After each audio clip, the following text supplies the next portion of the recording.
let's look at some of the waiver targets for these must-win teams, because if you're still playing in Week 18, this might matter a lot to you right now. So these are for the must-win teams. Michael Penix is out there in 86% of leagues. He's got the Panthers. Tyler Huntley against the Jets if Tua really can't go with the hip injury he's been dealing with. Khalil Herbert, Jaleel McLaughlin, and Audric Estime. Jalen McMillan, who's been phenomenal. He doesn't meet our threshold because he's under 50%, but worth a look out there. If you're in a league crazy enough playing a championship in Week 18, maybe they're crazy enough that Jalen McMillan is on the waiver wires. Marvin Mims, who had a monster week against the Bengals last week, and Mike Gesicki against the Steelers here.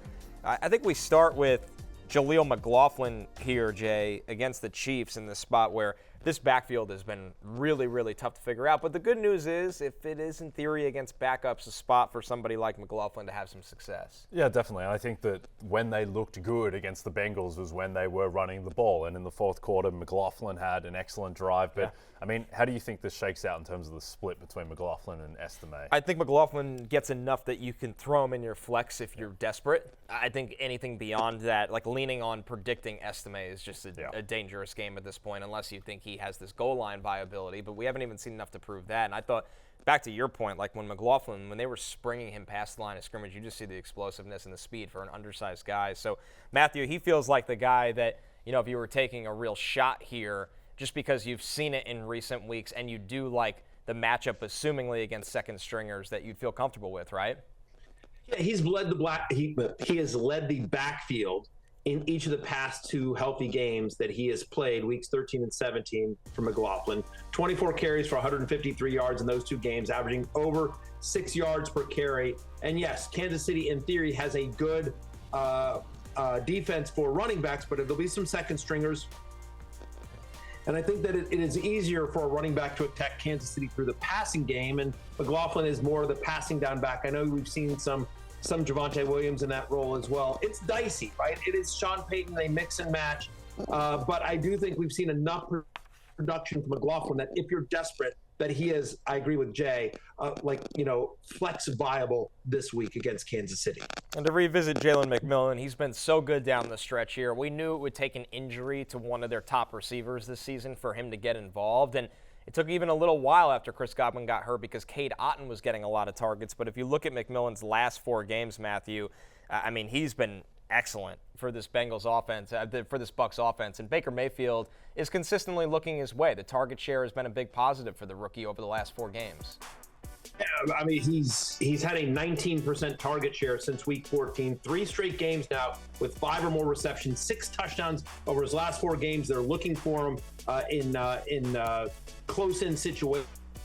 He's getting, these aren't just one fluky play. As you see there, he has 7 targets, 6 targets, 5 targets, 7 targets, like all over the place. And I think the other important thing is he's earned the trust of Baker Mayfield, and Baker Mayfield is playing at an elite level. We already talked about the fact the Buccaneers need to win this game to win the NFC South. I think they're going to go all out to try to beat New Orleans. So McMillan, if somehow is still available in your league, is very worthy of a start. Want to go back to that Denver and Kansas City game real quickly here. Marvin Mims, who is somebody, Connor, I know we talked about on draft day, and we really liked him. We liked him for the speed that he brought to Sean Payton's offense. We said, this is a guy that can burn down the field. This is somebody that can be a field stretcher. And then in his rookie year, he didn't really seem to get on the field a lot. We were like, free Marvin Mims. Why can't he get on the field? Well, suddenly he is, right? He's now had 60 receiving yards in 3 of the past 4 games. Season high 25% target share. Had the great catch in the end zone for a touchdown. Ended up actually scoring twice. He's been a big part of why Bo Nix has emerged as a legitimate NFL quarterback. His 2 highest route participation games of the year have come in each of the last 2 weeks. So he is starting to get hot at the right time and becoming more of a featured part of this Broncos passing attack. Feels like he's the number 2 after Cortland Sutton there. Yeah, I agree with you, Matthew. This is a team that needed a field stretcher. And with Mims, the enigma of him is he just needs to be on the field. And it feels like Sean Payton has finally leaned into that. Oddly enough, after having such a good college connection, it hasn't been there for Troy Franklin and Bo Nix right now. So that leads even more vertical opportunities for Mims. Hey, it's Matthew Berry from NBCSports.com and Rotoworld.com, and I want to thank you so much for watching whatever it is you just watched, or if nothing else, being too lazy to click out of the autoplay after this video started, after whatever it is you actually wanted to watch finished. But now that you're here, I'd like to take a moment here to ask you respectfully, respectfully now, okay? I'm asking you respectfully to subscribe to the NFL on NBC YouTube channel.